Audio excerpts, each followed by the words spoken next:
Connie, the G77 of Watertown negotiations last night, are the talks going backwards? Sorry? Are the talks going backwards? I certainly hope not. I see progress here and there, but I, of course, fear that there are some negotiators who sound as if we are in a pre-Durban setting, and we are not. We are 2 years after Durban, and that is why it's extremely important that everybody will be focusing on exactly how are we taking the steps necessary in order to conclude an ambitious global binding deal by 2015. You have mentioned that there's been backtracking. What are you referring to there? It's just that this old, rhetoric, rich countries will have to do this, rich countries will have to do that.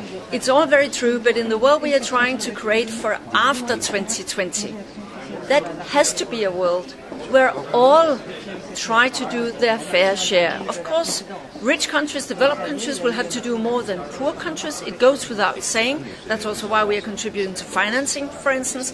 But we know that some of us will have to do more than others.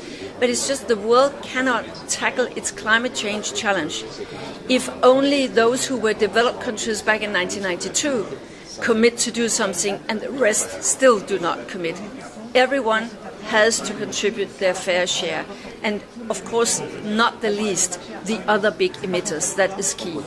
So are you saying that historical responsibility can't be part of these talks?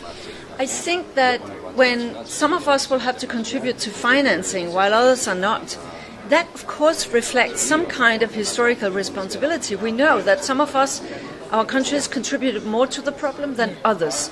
But it's just if you look too blindly on this concept and use it as an excuse for not doing your fair share in the years to come, then the world as such will not go fast enough to where we need to go. And that is the problem in this discussion.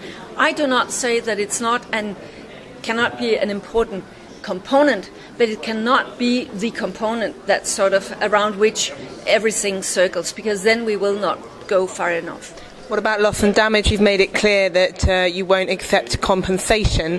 Is there a way forward on loss and damage? Yes, I think so. And my feeling is that it's one of the areas where there actually are some constructive talks. Behind the scenes, there are constructive talks. I hope we can make some progress there. When I say this about compensation, it's just because it comes up now and then. And most people will understand. You cannot have a weather-related event somewhere on planet Earth, and then automatically you can send a bill to somewhere else.